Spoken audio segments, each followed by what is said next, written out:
Good morning, brethren. Welcome to another of our daily devotions. If you were granted one wish, something that would be guaranteed to be fulfilled, what would that one wish be? Maybe it would be for a loved one to be saved, someone for whom you have been earnestly praying that they would come to know the Lord. Maybe it would be for your church to get lots of new members because your church at present is numerically weak. Maybe it would be for you to get a new pastor because for years you've been without a pastor. Or maybe it would be that illness that you have or that your loved one has, a serious illness, would be cured. Or maybe it would be that you could just spend one more day with your deceased spouse, your deceased mum or dad, your deceased child. In Psalm 27, David tells us what his one desire would be. One thing I have desired of the Lord, and that will I seek after, that I may dwell in the house of the Lord all the days of my life, to gaze upon the beauty of the Lord and to meditate in his temple. That was David's one desire, one thing. In essence, what this request boils down to is simply this. He wanted to satisfy the inner longing of his soul for an ever deepening knowledge and experience of God. Here was a man who had nurtured a close personal relationship with God, a man who had a strong faith in God, but despite what he already knew of God and experienced by way of fellowship with God, his desire is that he would get an even deeper knowledge of God, both in his mind and in his experience. He was a man who couldn't get enough of God. What did he mean when he said to behold or to gaze at the beauty of the Lord?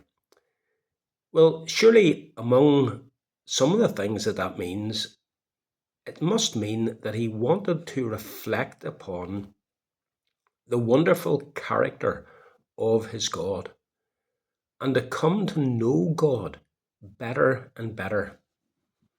Of course, the knowledge he's speaking of is not just a head knowledge. He wasn't wanting to learn more and more of God's character so that he could sit a theological exam and get really good marks in it. No, he wanted to know God in the sense of learning more about him. And in learning more about God, also he wanted to be filled with wonder and awe and worship at the thought of who God is and at the thought of him, the psalmist, being in a wonderful relationship with this amazing being. In our midweek Bible studies here in Blenheim and Ballylane, we've been looking at the Westminster Confession of Faith on the doctrine of God.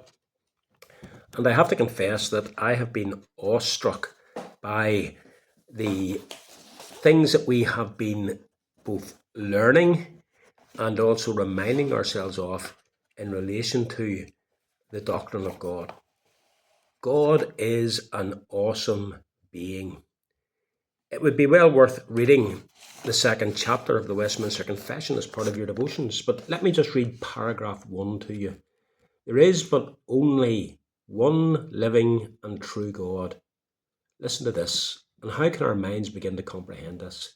Who is infinite in being and perfection, a most pure spirit, invisible, without body parts or passions, immutable, immense, eternal, incomprehensible, almighty, most wise, most holy, most free, most absolute, working all things according to the counsel of his will, for his own glory, most loving, gracious, merciful, long-suffering, abundant in goodness and truth, forgiving iniquity, transgression and sin, the rewarder of them that diligently seek him, and withal most just and terrible in his judgments, hating all sin, and who will by no means clear the guilty.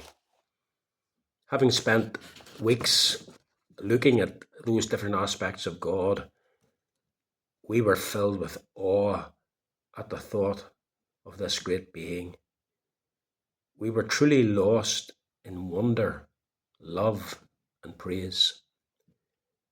And I think that the more we come to behold the beauty of the Lord, the more we are filled with awe, with wonder, with worship. David was a man who worshipped God because he knew God. And what he knew of God didn't satisfy him. He wanted to know more of God. May that be our desire, regardless of what age we are, what stage of life we are at in the Christian walk, that we may come to know God more and more, to behold the beauty of the Lord, and to meditate in his temple. May God bless you this weekend. I trust you have a blessed time at worship on the Lord's Day. Take care.